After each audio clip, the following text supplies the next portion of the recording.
Elliott Waves traders Tammy Marshall is here to help us decode how price reacts when it approaches mathematically significant zones.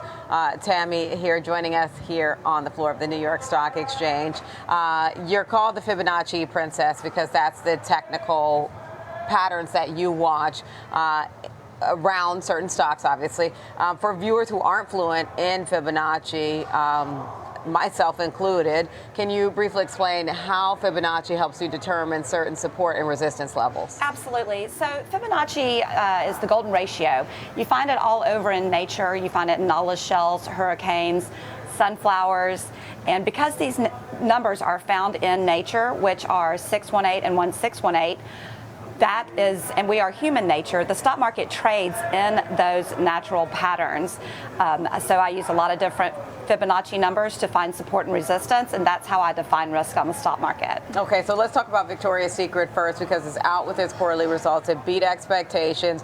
Still reported a loss, but it was much better than expected. Sales are on the rise. When I was in the malls this weekend during Black Friday, it looked like it was hopping, and maybe it's back to the 2000s in terms of interest with the young folks, Gen Z, and whatnot. So when you're looking at the technical levels, what are you looking at? It's sitting at 41, but it's shooting much higher in the pre-market this morning. Yes, I did notice that it's shooting higher in the pre-market. So I do have a level of support around 33,241 that includes the 50 SMA.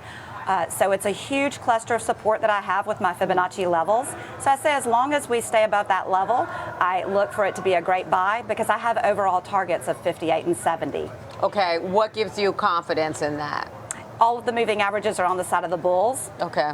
So that is what gives me confidence that Victoria's Secret will continue this move up. Okay, and so what would tell you if it's rejecting that level? If it busts that level. Okay. If it busts that level, because a lot of the previous swings, so what I do is I look at previous swings in the market in order to come up with those Fibonacci levels. And if we start busting some of those zones, then it's making moves that we haven't seen before, and that is something that gives me caution. So the level support is 33 to 41. You could put your stop just underneath there to define your risk. Okay, 33 to 41 today, right now, shooting more than 12% higher in the pre-market. Let's talk about Tesla. I know that's another one that you're paying attention to. Sitting at 454 this morning. What do you need to see next, or what are you looking for next in Tesla? Okay, so as far as Tesla's concerned, I do something called symmetrical resistance. We've gone through all the symmetrical resistance. We've gotten back above the 50 SMA. However, we are at some key resistance right now that I am looking for, 454 to 57. We could see a pullback there, but I'm looking at it as a pullback to buy. As long as we stay above the 434 to 35 area, which is where the 50 SMA is, and I do have quite a bit of price support there also.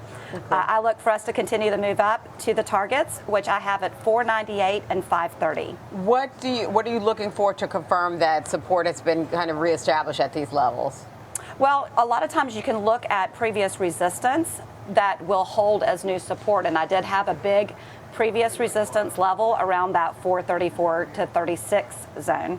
Okay, let's zoom back out and kind of go back to the education piece of this. What's the most common misunderstanding around Fibonacci levels? Well, a lot of times people don't draw the lines right. They think they're doing the Fibonacci levels correctly on their platform, and they're not doing the levels correctly, so then they think that it doesn't work. The other thing is I don't usually just use one level. I look for clusters. So I look at a lot of different Fibonacci price relationships that are coming together in order to make the zone even stronger than it would be if we only have one level. Because a lot of people just use like a 618 or a 786. And that's not what I do. I look at a lot more than just that. What do you mean when you say clusters?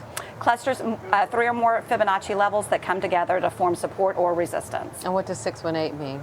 618 is a retracement. Okay. And it is the golden ratio. 618 and 1618 are the main numbers that I look at. I also look at 1272 quite a bit. Okay. And then my 100% levels, which is my symmetry, are my red levels on my charts, and those I also like. I want to go back to Tesla. Tesla can have a lot of volatility around it.